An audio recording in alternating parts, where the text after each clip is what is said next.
All right, everyone. First and foremost, happy Thursday. Hope you're all having a great start to your year. Thank you for taking the next 45 minutes to 50 minutes with me here today for our January Accelerate series. For those of you that are tuning in for the first time, welcome. I host an Accelerate series webinar every single month. And at the end of the day, the topics are always going to vary. We do record the sessions and we will always make the recordings available to you. Quick disclaimer, if you are an enterprise client, some of those enterprises do require us to submit the recording before we can share it over to you for approval. But you'll likely know if you're one of those individuals since you'll probably have encountered that before. So if you don't know what I'm talking about, don't worry. Our January Accelerate series is all about best practices to get you up and running fast in this year, 2026. I think that we are all destined for a great year, and I want us to all find a tremendous amount of success, and I want Asset Map to be one of the main tools that helps you drive that. And so my primary focus today is going to be really how do we focus on getting data into the application and how do we do it quickly and how do we do it efficiently, right? We're not talking about skipping corners, but we also want to find a scalable process that's going to work best for us. One person's preferred method of data entry is not the same as somebody else's. So I'm going to show you all the ways that I see people getting data into Asset Map. And the key here is the following. You have to get data in order to really be able to utilize some of our incredible other tools and features, things like signals, things like target maps, our analysis tools. You got to have some data in there to do that. So that'll be our primary focus today. For those that I have not had the pleasure of meeting yet, my name is LiaJean McHenry. Most people call me LJ. I am our Senior Manager of Customer Success here at Asset Map, and I've been here almost 6 years, which is crazy to think. A lot of you on today's call, I look at this list of who's attending, and some of you have been coming to my Accelerate series webinars for the last 5 years, which is crazy. And also, I appreciate that you still continue to show up and that you still find value in the content that I provide. And listen, I'm always looking for ideas. So even after today's training, if you're like, you know what, I would love to see a webinar on X, or I would love to learn more about, how to do X in the platform, like I'm always open. I'm always open to ideas, okay? There's no lack of training or support that we can provide in using the tool, and we are here to help you. Now, that being said, I've been working exclusively in the financial technology space for the last 11 years. Prior to working here at Asset Map, I worked for a company called eMoney Advisor. So if you're new here, please just know I've trained thousands of financial professionals over the last decade and some change. I have a pretty good tap on the pulse of what's working well for people, what's not, what are the pain points, what are the gaps that people are trying to fill. Obviously, everyone's situation is unique and a bit different, but there are common themes, okay? So I try to structure our content around ways to really make you successful and identifying gaps and identifying pain points or things to make your experience using our tool even more incredible than before. So without further ado, let's talk about our agenda, or as I often like to call it, our success plan, okay? Over the course of the next 45 minutes, I'm going to cover with you all the ways to get data into Asset Map. Now you look at that and you might say, well, I already know. That's fair. We're going to review the top areas of how you can do it, and we're going to go over some best practices, okay? It's not going to be like necessarily a ton of point and click, because my hope is that everybody knows how to add a household into Asset Map, but there's a large scale of people on here. Some people are brand new. I looked at, when some people just started, and some people have been with us for a long time, okay? We're going to really talk about Stencils, how they are amazing and they're going to save you time. And then we're going to talk about, once the data gets in, what are your natural next steps? Because I really view Asset Map's platform as a process. There's a very tangible process that we can kind of keep in the back of our mind to kind of work through in every household so that we're setting ourselves up for success. Now, all throughout your journey here with us, you have incredible support and resources available to you. It's just a matter as to whether or not you're going to use them. So I will point out where you can do them. Now, if you have questions throughout today's training, please feel free to use the chat in Zoom. I do keep that open and I will keep an eye on it. If the question is applicable to the topic at hand or what we're discussing, of course, I'll answer it on the call. If it's off topic or very specific, we might need to take it offline out of respect for everybody else that's on the call as well, right? Since this is a group webinar environment. All right, so without further ado, let's go ahead and get started. Okay. I think that one of the best ways that you're going to have success in 2026 is you need to start getting more households added into Asset Map. We want to get more asset maps put in front of our clients and our prospects. I've recently been using this language over the course of the last 6 months, and it's really resonated with me as an individual, but I think it's also resonating with financial professionals like yourself as well, okay? At the end of the day, if we can do the following, if I can create a household asset map, maybe just like this, okay? Here's a client I'm working with. I took the liberty. I built an asset map for them. This is an asset for their estate. I think arguably everybody needs one. Do you not agree? I mean, think about how many people you know in your life. And if you were to ask them, God forbid, if something happened to you or your spouse, like, do you even know everything that's there? Like, do you have that documented? Because I guarantee that those people are gonna be like, you know what, now that you say that, no, I don't know that we have it. I have anything all in one central location. You know, it's like, I know the logins for that, and she knows the logins for that, and he knows the logins for that. Okay. Listen, nobody wants to think about terrible things happening or unexpected loss, but they happen, unfortunately. I know that better than anyone. Many of you might know my story, but roughly about 3 years ago, actually, wow, it's coming up 4 years in March, my dad was killed by a drunk driver, and it was devastating. It was the worst thing that has ever happened in my life, and it was soul-crushing for my family because we needed him and we loved him and our community loved him, and he was an incredible person. But all of that aside, you know, him and my mom have been together since high school. They've been married for 36 years. My mom is a preschool teacher, and I remember like the same day that I found out that my dad died, like that evening, my mom was kind of starting to have a panic about, oh my gosh, you know, your dad would have worked another 10 years. So now I'm gonna, like, how am I going to pay for that we still have how many years left on the mortgage? Like, am I going to be able to do that? Am I going to need help? Or are you going to need to move home and help me do that? And of course I would, with, you know, at least I would not hesitate. If my mother needs me, I'm going to move home and I would do whatever I needed to do. Simultaneously, though, I start panicking because I'm like, wow, I'm going to have to uproot my life, move all the way back across the coast. I'm going to be living at my mother's home. I'm going to be putting all of my funds into my mother's home and her house and making sure that everything's going to be okay. Am I prepared to do that? It's stressful. And then at the same time, you're like grieving, trying to process this like horrible thing that happened because we just didn't know what was there. We didn't have an asset map. Can you believe it? I mean, at the time, I had been working at Asset Map for probably about 2.5 years, and I had been telling my parents, like, hey, let me build an asset map for you. They're like, we'll do it. You know, I said, you need to set up a meeting to get a trust established. Like, my gosh, if something happens, do you know the shit show that's going to ensue? My parents, I've been kind of bothering them about that. They had a meeting scheduled, and I think my dad passed away like a week before. Okay? I share this with you not for you to feel bad for me. Please don't feel bad for me, okay? It's an unfortunate situation. It's just part of my history and my truth. I share this with you because the first thing I did for my mother the day after my father passed away was I built her an asset map. And guess what? It wasn't perfect because we didn't have all the statements and we couldn't find his logins for everything, but she had an idea of what was there. We had rough numbers we could work with. And I was like, I actually think you're going to be all right. And she was like, you know what? I think I'm going to be all right too. And we got her in touch with a financial professional, and that financial professional also uses asset map. It was a very kismet situation, how it all happened. And at the end of the day, my mother has a plan in place. You all have a very unique opportunity to help people. I have so much respect for you in this industry.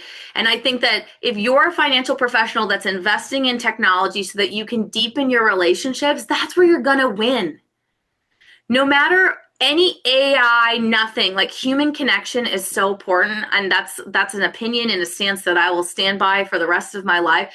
I think at the end of the day, we all want to know that the people that we're putting trust in care about us and that they're going to act on our best interest. And I think that Asset Map helps you prove that. So follow along with me here on the screen. Okay, and then we're going to talk about how do we start building more asset maps for more people and what are the most efficient ways to do that. Let's first talk about this, the asset map. Okay, when we think about this concept of who, what, when, where, if, why, right? I really believe that within a household, the asset map itself and relationship maps, because remember, in every household, in the relationships area, you can go to the visual and you can build out relationship maps. Relationship maps, the only things that flow through to this are going to be the members and entities. This is to help you be able to build your own custom illustrations to talk about the people and the businesses and the trusts and the charities that surround and impact and influence these people's lives, right? The things you have can often be an indicator or influence you into making other decisions that we may need to be prepared to make. So I believe that by building the asset map, potentially leveraging relationship maps, we get a really solid understanding of who these people are and what they have. Next comes priorities, okay? Relatively new feature within the last handful of months. Priorities is a household's why, right? Why have you come to us? You know, like, what are your values? Like, let's learn a little bit more about like what you need help with. Now, priorities is being used in a lot of different ways, right? This could be what's important to you. This could be a tangible action item list of like, here's the things that we're going to do together. You're going to do X, I'm going to do Y, and we're going to collaboratively tackle this priorities list together over the course of our relationship. And this is ever breathing. Sometimes when we meet, right, we're going to determine that priorities change. Now, as a reminder, within priorities, you can flip between this visual view or the list view. I also love the list view. The list view flows through to the report printout. The list view is phenomenal in a report because it highlights what the active priorities are, followed by any priorities that have been recently resolved. I love that because think about that. I can put this in front of my client and say, here's the things that we are actively working on, aiming for, addressing. That's a concern you have. I'm addressing that. This is a goal you have. We are working on that. Here's something that I need to do for you. Here's something that you're going to do for yourself. Here's all the things that we've accomplished together. Okay?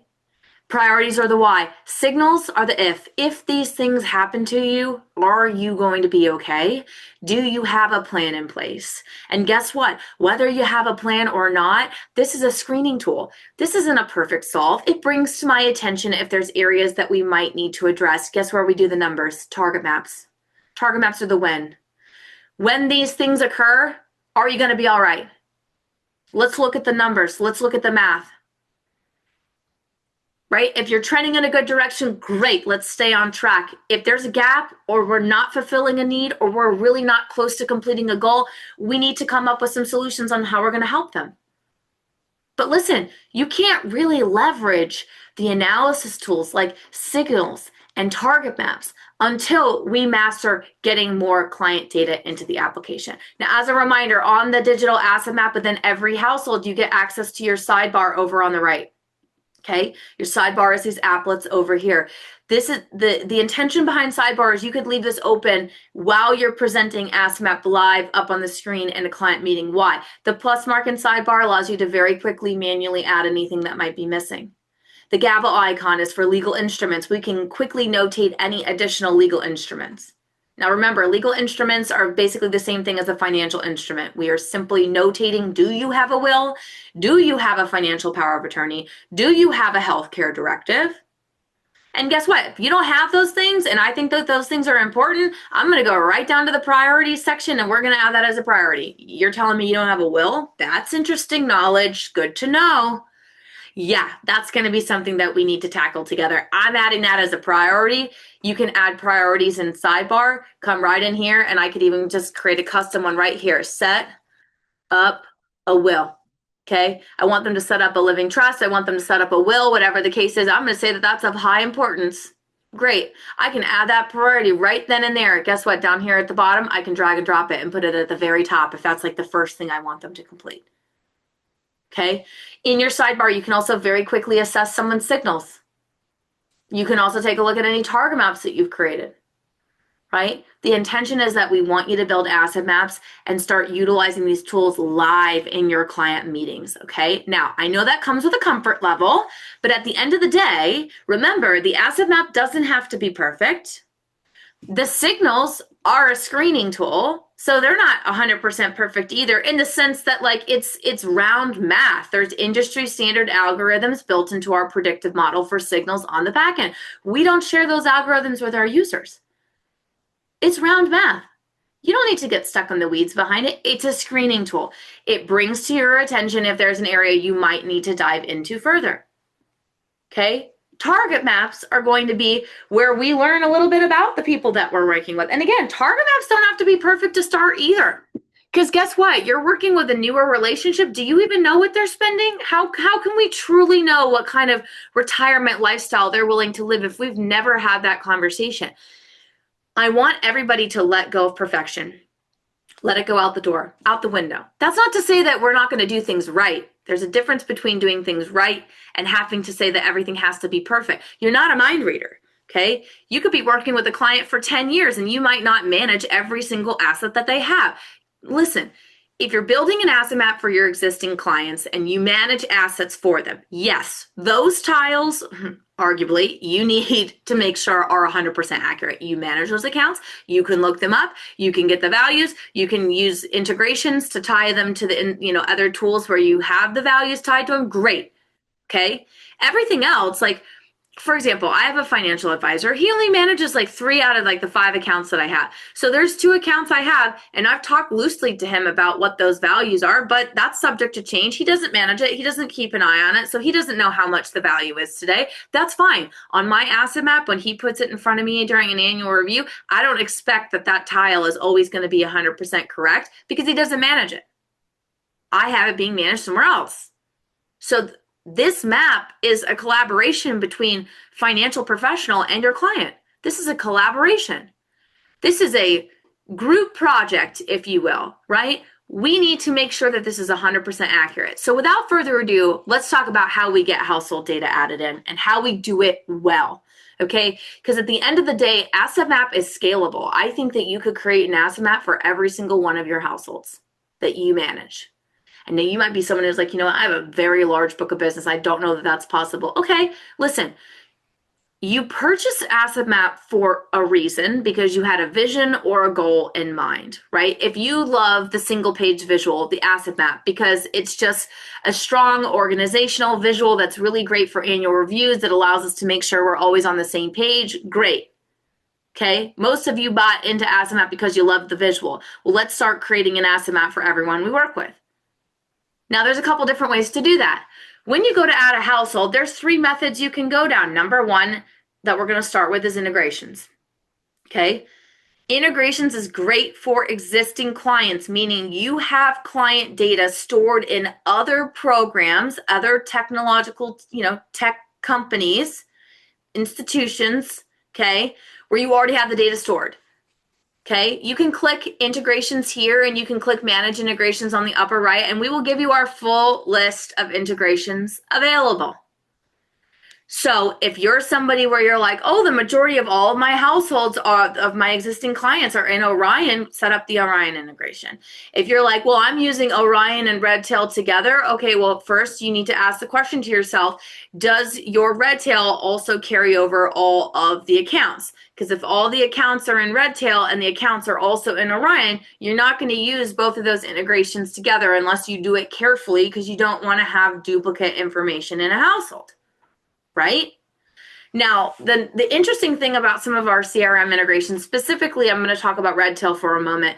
The Redtail integration is a unique one because you can enable the Redtail integration, but you can say, you know what, I don't want to include the financials because you might be using Redtail in conjunction with another tool like LiaJean or Orion or Schwab or, Black Diamond where the accounts are stored there instead. Okay, well then you can use those together. Now, there's a multitude of examples that we could go over for integrations. I think everybody's tech stack is uniquely different. So I'm not going to dive into this much deeper, but what I am going to tell you is that if you are, excuse me, I'm just choked on air. Give me just a brief moment. If you are somebody where looking in this list, you do have these programs, and you do have a tremendous amount of data stored there, it's probably worth establishing that integration. Now, if you're someone who's like, well, I have multiple of these, like I have eMoney, I have LiaJean, I have Orion, am I going to use them all together? Maybe not, depending on what those integrations pull over. So if you feel like you need to talk with someone about that, that's where I'm going to direct that you come to us, to the support team, reach out through the support channels, and you can just share with us, like, here's my current tech stack that I'm using, in terms of integrations, like what would you recommend? And then we can ask some intentional questions to get to know you a little bit better. If you want to learn more about each of our integrations, all you need to do is click the floating help button on the bottom right-hand side. When you do that, you can come here where it says search for help, and you can type in any integration you'd like to learn more about. For example, Redtail. Type in Redtail, we have resources built. You can also type in others. Like, for example, you're like, well, I use Wealthbox. Okay, great. You can come in here and you can type in Wealthbox, and we will have resources built. Outside of that, you can also live chat our team. So if you have a quick question or you're working in the tool and you're like, you know what, I just need a little bit of guidance, or I'm looking for a resource on X, you can reach out to us, okay? We do have a little AI helper. His name is Finn. He'll respond to you. He's great, all right? And he does a very good job of giving you the information you need. But if you ever find that you're like, no, I'd just like to speak with someone separate, you can just say speak to a human, right? Or speak to representative, and then you'll be speaking directly with one of us from the team. Okay, so just know that the support center is available to you. You can live chat our team, you can email our team, you can call our team via the phone support line. And then of course, our knowledge base, the search for help, that's available 24/7. Okay, you can leverage integrations very, very quickly. Now, a lot of our integrations are very robust, right? But you can get client data in faster than ever before. I'm going to show you a very brief example of an integration that I've already established, which is my eMoney integration. Okay, so the idea is that if I want to take a household that I already have created in eMoney to create a household in AssetMap, I can use the integration to do that. Just like I could take a relationship or a household in Orion with all their data and import it to create a household in AssetMap. All I have to do is look for the household that I would like to bring over. Okay, I can click import, and then sometimes it will take a couple seconds. Every integration is a little bit different, but in terms of kind of how it's structured and how it works. If you have existing client data in any of our integration options, I think that's going to be a really fast way for you to get initial households created. And even after the household's created and the accounts come over, you might realize that you need to manually add a couple extra things or whatnot. Listen, a little bit of cleanup is always going to kind of to some degree be necessary, but the idea is it saves us a tremendous amount of time. So in a couple moments, this will switch from import to view, and then I'll be able to open up this household live in that moment, and I can open it up, and you can see that in less than 15 seconds, I imported a household where I already had the data stored. Again, this example was the eMoney integration, but obviously it works very similarly when you have, based on some of our other integrations as well, okay? A lot of our integrations do pull over account values. There is a few exceptions. And so if you ever find that you have questions about that, you can reach out to our support team. But look, even with this household, I imported this household. If looking at this household, I feel like I might need to add some things that might be missing, new information that I've uncovered, I can come up here to the plus mark in my sidebar and I can manually add anything additional if I need to, right? Or I can go back into eMoney and I can add the new instrument value, connect it there. And then all I have to do is come back into AssetMap for this household that I have tied to the eMoney integration, scroll down on my household summary page, and I can refresh that integration. Where we'll end in terms of integrations is this, ladies and gentlemen. When you have a household tied to an integration, we do not automatically sync that integration for you, meaning, if I link this account today or with this, this household to the eMoney integration, and then I don't visit this household for 6 weeks, when I come back into this household 6 weeks later, it's not going to have updated to pull over the most up-to-date values from eMoney. That's something that you have to do manually. Now, I'm going to be honest, I like that we do it that way because I personally love coming to the AssetMap first. Then I'll usually go to the report section and I'll generate an AssetMap report, even if I don't plan to share it with these people. When you generate an AssetMap report in the report section, we save a copy of it here into your history tab. So the idea is that if you need to see how things are changing over time, then you need to make sure that you're generating reports. Now, some of our enterprise clients may not have report history. That might be something that's under compliance review. So for some reason you don't see history, then your habit for now is going to be generate the report and save the PDF deliverable to like a file on, or a folder on your computer.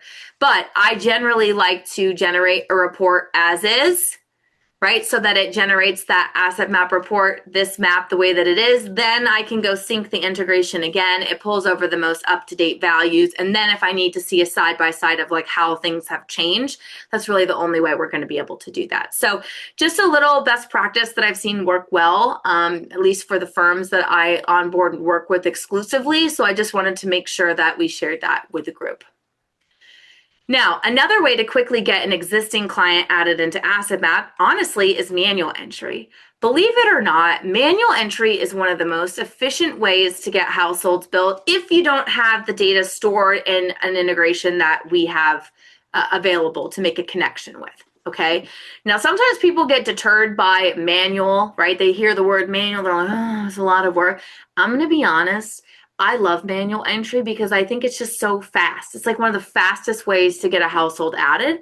So if you have, maybe you are somebody that's using Orion or Nitrogen, is every single client that you have in those tools? Because if they're not, but we do have, notes or data stored somewhere else, we're going to do manual entry. We can manually create a client very, very quickly. Let's do one together today. I can show you just how quick it is. When you go to manually enter a household, you have to decide, is this a client or is it a prospect? Okay, we're going to say client in this example. Then you're going to add in the household name.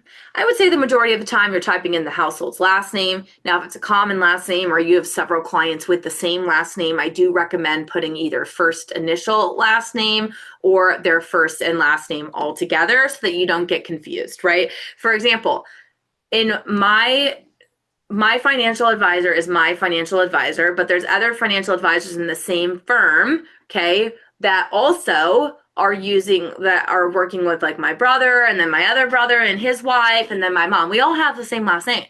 So technically there would be like 4 households that have the McHenry name, right? So how do we distinguish, well, which one is LiaJean's and which one is this person's if we don't have a clear distinction? Okay, so let's say that this is the Bird household, okay? And I don't really have any other clients with the last name Bird, so I'm just going to put Bird for now. If that changes, I can go, add some additional identifiers.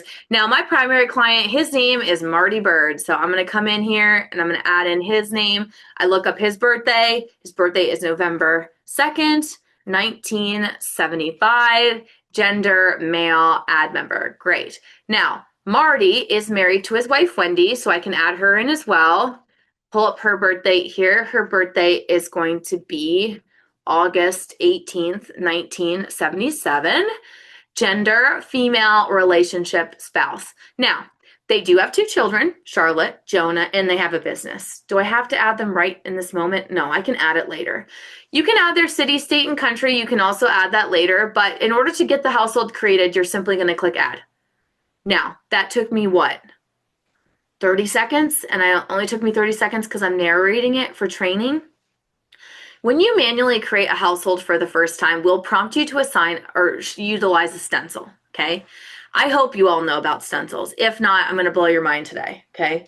If we all recall back to when we were in grade school, stencils by design usually were known as something that you'd put on a piece of paper and you would trace an outline. Well, we thought maybe there's a way for us to create financial stencils, financial placeholders that represent different types of financial instruments that we want to ask people like they may or may not have.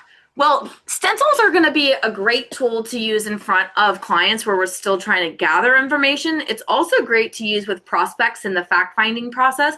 But believe it or not, even for existing clients we've been working with a really long time, stencils can be one of the fastest ways to get a household map built for these people if integrations are not an option, okay? We will prompt you to apply a stencil, but let's say you exit out of it. You see that pop up and you're like, I don't know what that is, and I exit out of it. Okay, listen. If you manually enter a household like I just did, all you have to do is right-click your mouse. That's your quick actions menu. You're going to come to stencil and you're going to click apply. Now, each of you will have 2 tabs, My Stencils, which will be blank for the majority of you, because unless you create your own custom stencils, nothing's going to flow through here. But you don't even have to create your own custom stencils if you don't want to. Why? You get the public library with 20 plus custom stencils that we built alongside financial professionals that work with these niche markets. Typical types of incomes, typical types of insurance, assets, liabilities, property that people may or may not have that fall into these niche markets. You can scroll through this list in your own time. Do not get overwhelmed by this list, okay? Arguably, I would say you're going to get to know like 2-3 stencils that you like best, and those will be the ones that you probably typically choose from, if you're even going to use one, all right? Which I think you will use one, so it just depends on which one you want to use. To the left of each stencil is a picture icon. You can open it up and actually preview what that stencil looks like, okay? So that we know which placeholders, when we apply this, are going to be overlaid. Okay, now please pay close attention to this. Do you notice the language that says multi-member stencil versus this one, number 2, says individual stencil? Most of our stencils are built off of thinking that there is a primary client and a spouse. Maybe there's some dependents, okay? And we put placeholders tied to that. Multi-member stencil is usually always going to assume there's a primary client and a spouse. So it will have placeholders for jointly owned assets. If you apply a multi-member stencil to one individual person, maybe they are widowed or a widower or they're single, okay, it's still going to have some placeholders for accounts that are going to be labeled joint, and it'll say that they have 50% ownership. Why? Because you used a multi-member stencil. So I just say, listen, pay attention. If you've got a primary client and a spouse, okay, and or other members, a multi-member stencil might be great. If you're working with a single person or somebody that perhaps no longer has a spouse, you know, maybe they recently got divorced, maybe you're going to use the individual stencils. And there's a couple different ones in here, okay? You can look for individual. There's some different ones in this list. A lot of ours are multi-member, but there are some that are individual as well down towards the bottom, okay? Now, I'm going to use option number 1, which is the traditional fact finder, and look. In seconds, I just created the entire shell of an asset map. Now, I've been working with these people for 10 years, so I have a lot of information on file for them. But would you not agree that it's so much easier for me to use this as a guide so I can just plug and play the information? For example, Marty is a financial consultant himself, right? And at the end of the day, I know that he's bringing in roughly about $200,000 of income gross. So I'll just click into that placeholder for salary. I'll mark this as of today. I don't know when he's going to want to retire. Now, sometimes the names in some of our stencil placeholders may not be what you want it to be. So you can come in here and you can just override it. Marty's salary. Okay, we can put that he is a financial consultant. Okay, and then I can click update. Look at how fast that was. I just saved that as a permanent piece. Next, Social Security. I got his statement right in front of me. I pulled it up. Says he's estimated to get $40,000 annually if he takes it at 67. Maybe I don't want to plan for mortality to be 100. We'll just put 95 to start the conversation. Again, if I don't like how this is titled in terms of reference name or location, I can update it. So I usually like to put whose is it, what is it, where is it located, or what's its purpose. So sometimes I'll abbreviate SSI, Social Security income. It's up to you, okay? I click update, boom, I just saved that. Okay, other income. I actually know that he does fly fishing trips, like he's a guide. He does fly fishing trips a couple times a year, and he averages roughly about $10,000 annually. It's a hobby, but he is gathering income off of it. Great. In the other income placeholder, I'm going to come in here and I'm going to put fly fishing, okay, and then I could put, you know, outpost, let me just do outpost trips, okay, whatever the case is. You title it what you want. Again, with incomes, very important. You need to mark when things are starting and when things are stopping. With most incomes, if they're happening today, we're just looking today moving forward, okay, and then obviously we want to have an estimation of when this is going to stop. You know what? At the end of the day, he's 50 years old right now. I'd probably say for the next 10 years, he's going to continue to do it. Maybe even beyond that. Shoot, he could do that all the way till he's 70, 75, whatever he wants. I'll let him tell me. For now, we can save that and start the conversation. Great. Next, okay, he has a traditional 401k. It's held at Fidelity. Great. So I can come in here. You can go out of order. I usually like to try to work top to bottom, but I could put Marty's traditional 401k. Told me that it's held at, got it held at Fidelity. And last time he told me it's roughly about $120,000. I need an updated statement. Okay. That's something that I do have under management. Maybe it's not. By the way, every single financial tile we assume, is held outside of your management. Because, ladies and gentlemen, the only other option would be to assume that everything is under your management. Legally, we're not going to do that, okay? So this is why every time you click into an instrument, if you manage it, you need to mark that it's under your management. For example, we have a brokerage account that I manage for him, and I could put, like what type of, where it's held at. Maybe this is like a Schwab account that I manage for him. I just looked up the value. It's got roughly about $21,000 in it. Okay, great. This is something I manage, so I can mark under my management. Okay, click update, boom. Let me give you a small hidden indicator. See how the name, the location, and the value, that's the standard view of every financial tile. But you see how here on Marty's 401k, next to the Fidelity, the location, there's a little asterisk symbol? And if you look closely on all of these, actually, all these other tiles, every one next to the location, there's an asterisk symbol. That little hidden indicator means held outside of your management, the asterisk symbol. Notice on the brokerage account next to Schwab, there's no asterisk symbol. Yes, because that's under my management. Now, I don't feel like I should have to say this to you, but I'm going to say it to you to be 100% clear, okay? The data that you put into Asset, like the data that you're producing here is only as good as the data that you're putting into Asset Map. So if you need to very clearly be able to distinguish what's under my management versus what's not, because remember, in every household, in their menu on the left, okay, you can navigate into a household's KFFs. Those are called key financial figures. These are roll-up summaries of that household looking at their asset map at that given time. Under assets, okay, and some other areas, under management, okay, the only way that those numbers are going to be accurate is if you have properly notated what is under your management versus what is not, okay, in several of these areas. So keep that in mind. The other thing I want you to think about, okay, is that you have your household index list. Your household index list is your list of households added into Asset Map.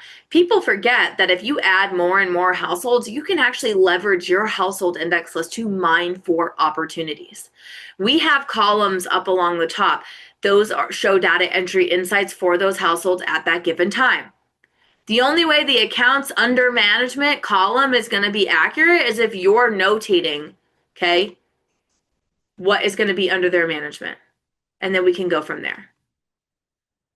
Now, a little hidden gem here I like to show people. This last modified column, whenever you click on it, when you first click on it, it's going to go in descending order. So it's going to first show you all the households that you haven't touched in the longest time. So you can see that some of those households I haven't touched in 6 years.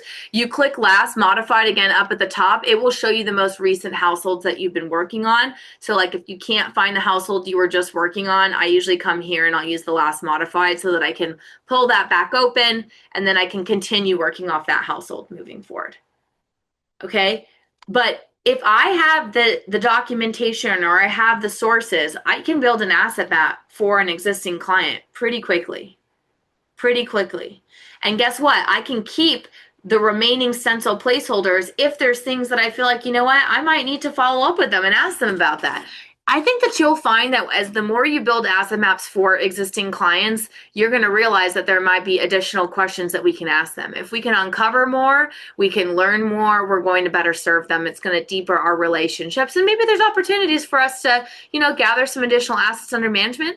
Maybe there's some additional doors to be opened in terms of gaps that we can identify and products that we can recommend in order to get them to where they need to be. But part of how we're going to do that is we need to build asset maps. So I just wanted to show you that manual entry plus a stencil is a very fast way to get that built. Now, that being said, for leads and prospects, our approach might be a bit different. For leads and prospects, one of the most popular methods is to onboard them using the Discovery Fact Finder. Why? Because would you not agree that if I have a prospective client meeting coming up tomorrow at 10 a.m., wouldn't it be great if I could gather some high-level information for them before? So that when they come in, we can actually talk about what they've provided. We can ask intentional questions to uncover more. And then we're one step closer to a better idea of where they are today. I always use this analogy of a GPS system. I could call any one of you and say, listen, could you help me get to the nearest gas station? I think that you all would help me, but I know whether you would or not. Conversation for another time.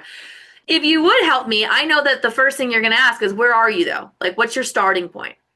Providing sound financial professional advice, in my opinion, is no different. I have to know where you are today first. Then I want to focus on where you want to go. And then I'll be the one to help you navigate there, right? The more we know, the better. And I think if you position the asset map that this is coming from a place of empathy and care or an elevated level of service, and listen, for existing clients, you can use language like, listen, I've invested in a new technology. I thought of you. I wanted you to be one of the first people I built this for.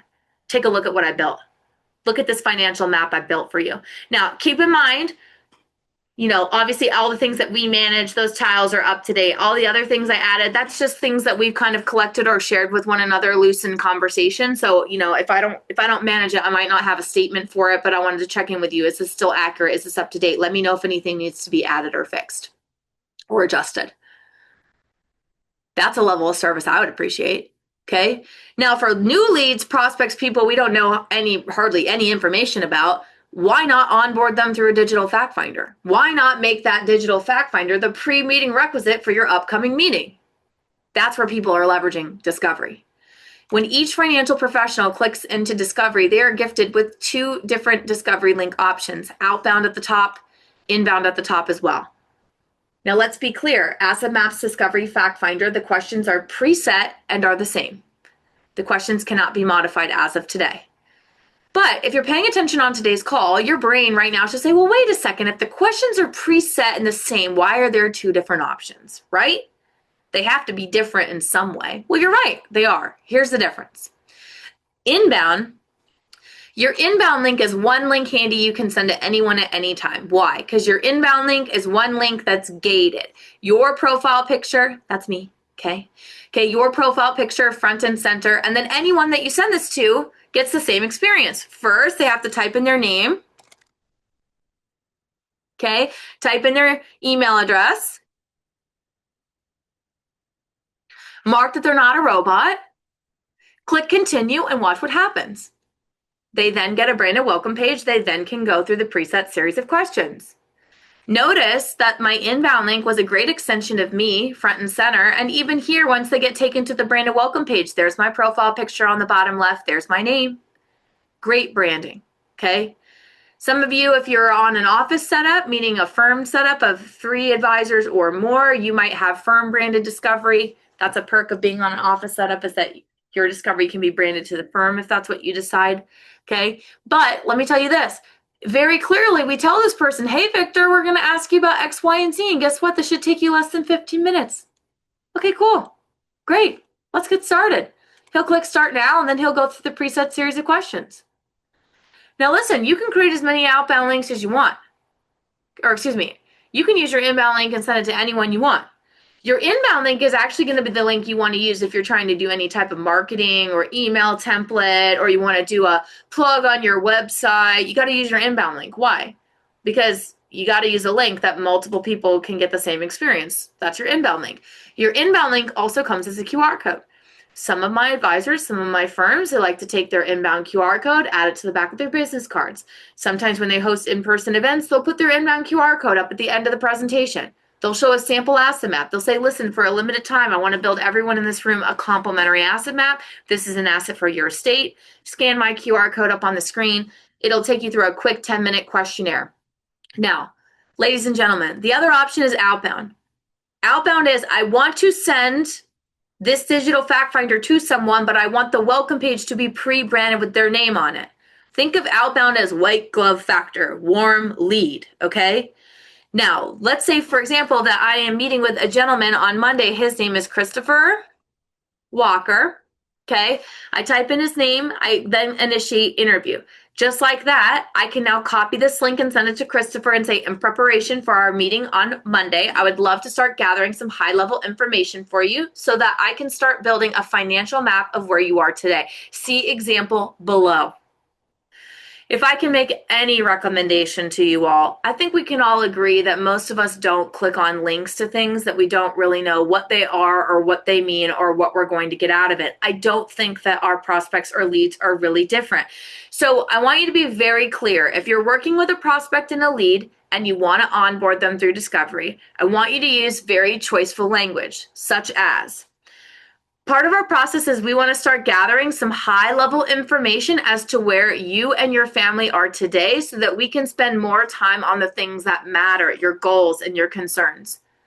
We've invested in a technology that allows us to build a financial map of where you are today so we can focus on where you want to go and how we'll be the ones to help you get there.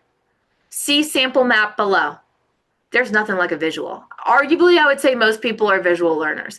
So if I send that to Christopher and he can see a sample fake asset map, we have sample clients you can use. It's fictional client data. It's not a real client. It's all made up, okay? But if he can visually be like, whoa, that's nice. I want one of those. Well, yeah, I'm going to make one for you. You have to click this link and take 10 minutes and fill it out and I'll get started. So if you're going to use the discovery interview, I want you to be very choiceful in either how you choose to talk about it in writing, how you prep them on the phone that you're going to be sending it to them. And if you can show a sample example, I think that that's part of where you're going to win as well, because it creates a little bit of buy-in. I hate to say that a lot of people in this world are what's in it for me, that kind of what's in it for me mentality, but it's kind of true. You know, if they don't have a buy-in or they overlook it, like sometimes you need to get a visual hook to help them get there. And I think that sometimes showing a sample asset map can be really valuable for that. But it is my responsibility to copy this unique outbound link that is branded to Christopher Walker. I have to send it to him. So I can copy the link, go paste it in an email, send it off. I have a nice little email template here that you can use. Okay, copy the subject, copy the body. Like with any template though, you really need to read through it top to bottom and make sure that the language is clean and concise. Okay, or there's Launch Now. Launch Now actually opens a separate tab in your browser so that you can see firsthand what this unique outbound link would look like. Well, if I send this to Christopher via email and he clicks on it, this is exactly what it's going to look like. It's going to be pre-branded with Christopher's name on it. Bottom left is great, my profile picture, my name. And then what do you know? He can go through that preset experience. Now, ladies and gentlemen, okay, if you have a married couple, all right, you're not creating two separate outbound links. That creates two separate households and asset map. What I want you all to take away regarding discovery is this. Discovery equals a new household and asset map. So if you're someone who's like, oh, I have a ton of clients already in eMoney and I'm going to import them all into asset map, you can't import Tom and Diane Smith from eMoney and create a household and asset map and then try to send Tom and Diane Smith through discovery and asset map. You're not going to do that. Why? Because anytime you send someone through discovery, they get a blank digital fact finder. They fill it out from scratch. They click all done. It then adds the new household and asset map. You don't want to be duplicating your efforts and you don't want to create scenarios where you have to do a lot of cleanup. So if you have a married couple, okay, maybe this couple's name is Bill and Mary Holland, okay? I type in Bill and Mary Holland's name together. I create one unique outbound link. Either I send this to the one primary person that I talk to, which might be Mary in this example, and I say, Mary, could you sit down and fill this out for both you and Bill? Or I could copy both of them on the email and say, I'm going to ask that you both sit down together and fill out this unique link, right? Or fill out this quick digital questionnaire, okay? That's where it's going to set you up for success. Now, as a reminder, very quickly, so that you can see, here's the types of questions we ask when we onboard someone with discovery. First, we'll say, tell us about you. Tell us about the important people in your life. Next, thanks. Tell us about your financials. First, just select the types of financials that you have. So this person's like, I got income, I got real estate, I have investments. Next. Then based on the categories they select, they can click into each of those sections and they can add their details. Now, people can add as much or as little as they want. Some people are going to tell you a lot of stuff. Some people are going to tell you a limited amount of stuff. Don't ever look at the glass as half empty. If this is a new relationship, you should have no problem even a relationship you've had for 10 years, if they've elected to not tell you everything, you should have no problem putting an incomplete asset map in front of anyone. Like, you're only responsible for the things that you know and that you manage. Everything else is subjective. Like, we still need to ask questions. We still need to try to uncover.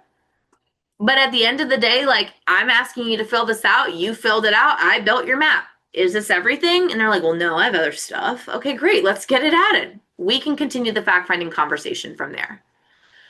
Next section is what's on their mind. This could be goals. This could be concerns. This is also priorities. So if we onboard a lead or a prospect using Asset Maps Discovery Fact Finder, based off this 8 options for priorities, if they select, we will actually pre-populate those into that household's priority section. Again, only if you onboard them through Discovery. The last section is a free text field. They can type out anything additional they want to talk about with you. And then once they click all done, digital confetti will fall from the screen, letting them know that there is nothing left to do. And that's just the truth. They can't do anything else. They can't retract what they've submitted. We don't send them a report or anything. They can't go in and try to, we can't reopen this and let them make edits. That's not how this works. The second that they click all done, we add the household and asset map. We've notified the financial professional a new lead and household has been added into asset map. You now can open up that household and work off that household moving forward. Okay.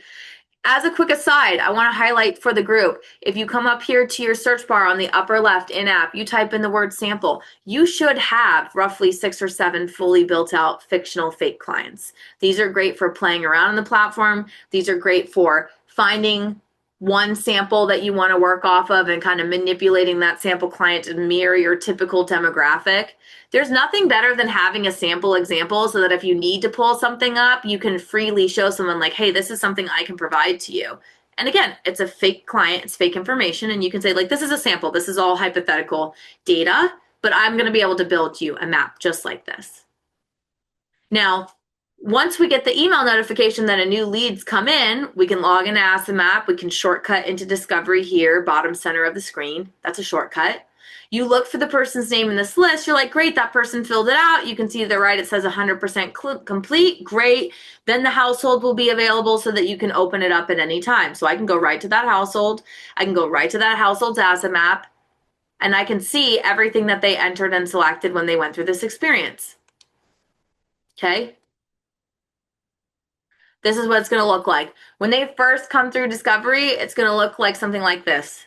They may not tell you every little thing, but guess what? The household's been created and we have some information, and that's a win. Now, if these people are coming in for the meeting in the next hour, you know what I'm going to do? I'm going to overlay a stencil as a next step, and we're going to continue to fact find and fill in gaps because we need to be making the most of our time together. The sooner we have the data, the sooner we can really accurately understand, are they going to be okay? Are they on track for goals? So I can right click my mouse, go to Stencils, click apply, go to that public library, and then I can freely overlay a stencil of my choosing. Now, sometimes when you use a stencil, but you're applying it to a household that already has some information, like in this example, a best practice will be to use your search and select tool on the upper right. This tool allows you to select physical instruments and or stencil placeholders, and then you tell the platform what to do with it.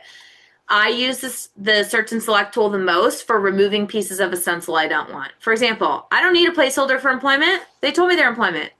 These people don't have pensions. They told me that on the phone. She already told me her Social Security, allegedly.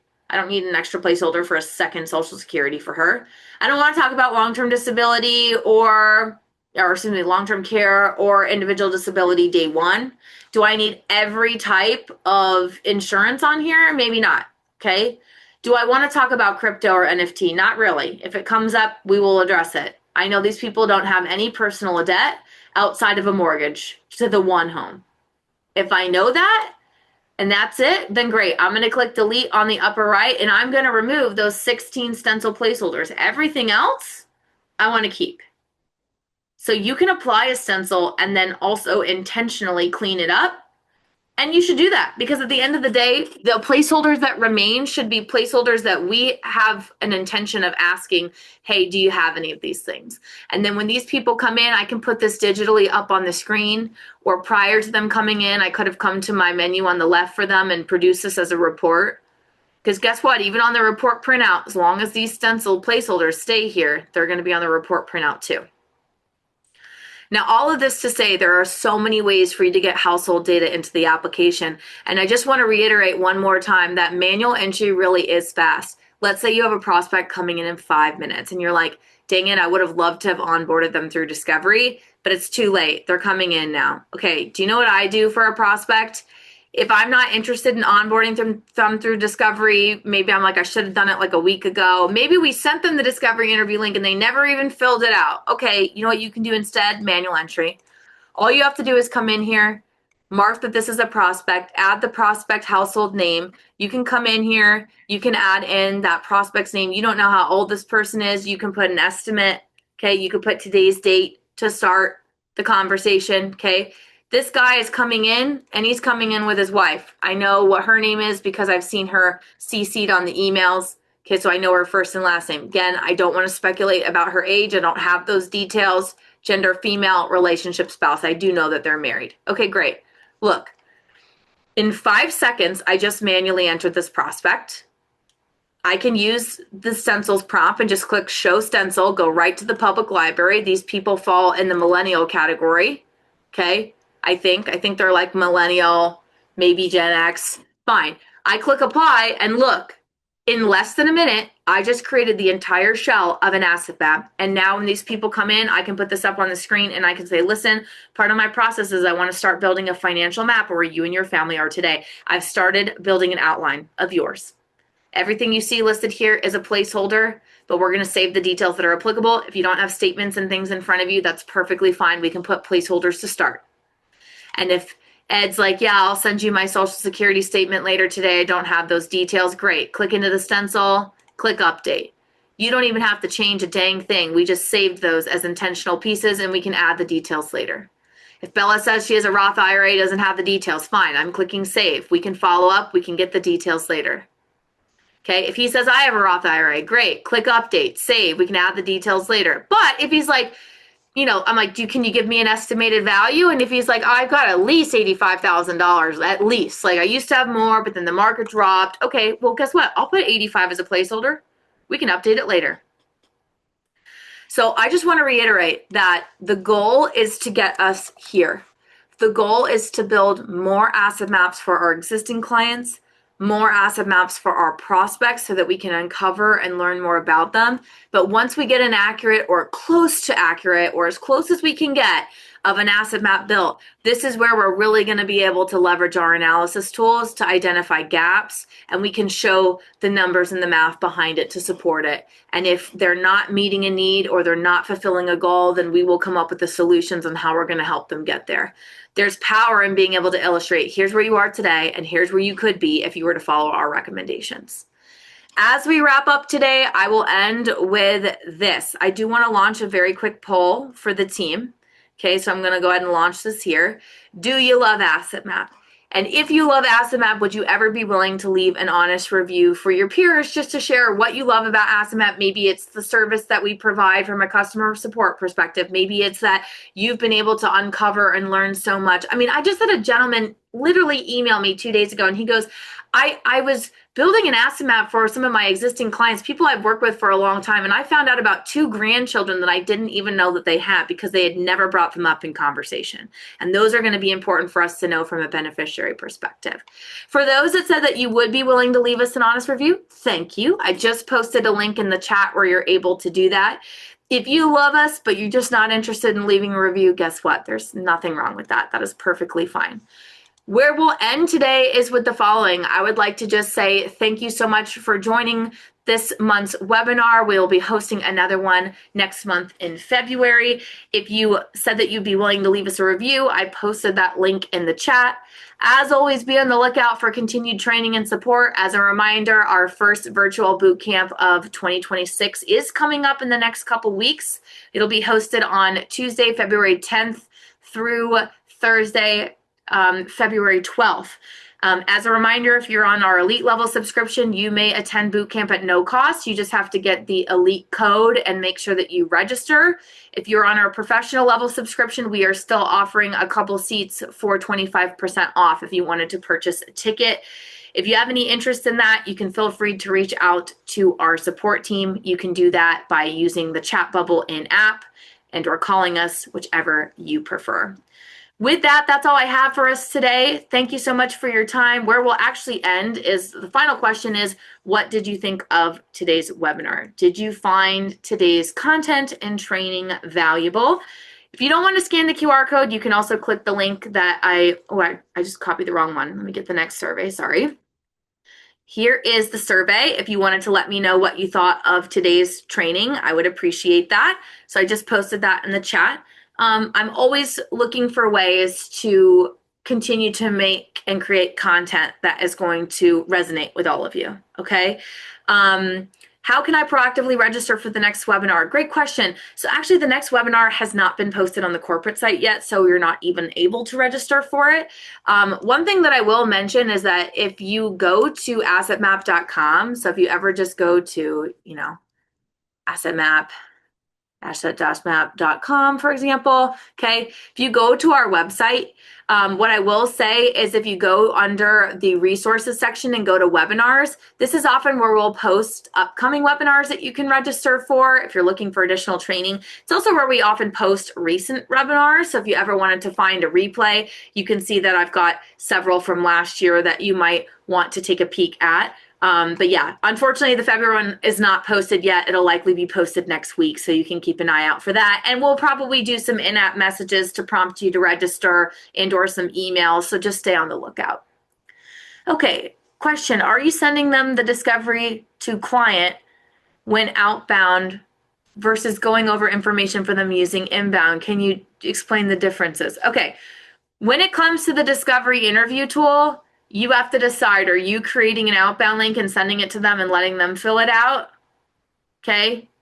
Or you could technically open it on your screen, the outbound link, and you could walk through it together. But the difference between outbound and inbound is just outbound. You're typing in the person's name, you're creating a unique link. You decide how you're going to share that link. You're either sending it off to them, right? Remember, when you create an outbound link, you get 3 options. You can copy the link and send it to that person. You can use Launch Now. Maybe Bill and Mary Holland are not the most technologically savvy people. I don't want to send this to them as a pre-meeting requisite. You know what I could do? I could create an outbound discovery interview link, click Launch Now, put this up on the big screen in the office, and we could walk through this interactively together in the first 10, 15 minutes of our meeting if you prefer to do it that way. Inbound is one link handy you can send to anyone. So I would say inbound is going to be, if you want to create an email template and just like readily send something off to leads or prospects, or maybe there's somebody on your team that is going to be doing a lot of like the scheduling, and there's somebody who's like, it would be nice if I just had one link handy I could use whenever I need to. Give them your inbound link. But you would not use outbound and inbound because they would create 2 separate households in Asset Map. Great question. When creating stencils, is there a quick way to copy and paste a stencil or some boxes so I can build upon some of the things I had on my original stencil, like Social Security income placeholders? Okay, I think I'm following along with you. Ultimately, it sounds like you want to create your own custom stencil, correct? Let me just see if you chatted in. Okay, yeah. So for custom stencils, absolutely. Listen, you might like some of our pre-templated stencils, but you might say, ooh, I'd love to make a copy of that stencil and then fine tune it the exact way that I would prefer. Guess what? You should do that. All you need to do is you need to go into one household, okay? Doesn't matter which household. Open up the household's asset map, right-click your mouse, go to stencil, click apply. In the public library, next to each stencil to the right is a plus mark. The plus mark means make a copy of this stencil and add it to my personal library. Then you can work off that stencil moving forward. So if I click this plus mark for add this traditional, I might love this traditional fact finder stencil, but I would actually prefer to manipulate a version of it to make it fine-tuned to what I need. I'm going to make a copy of this stencil first. Then I can go into my household index list and I can search for this stencil. I can rename it and I can manipulate it, and then I can use it on all of my households moving forward.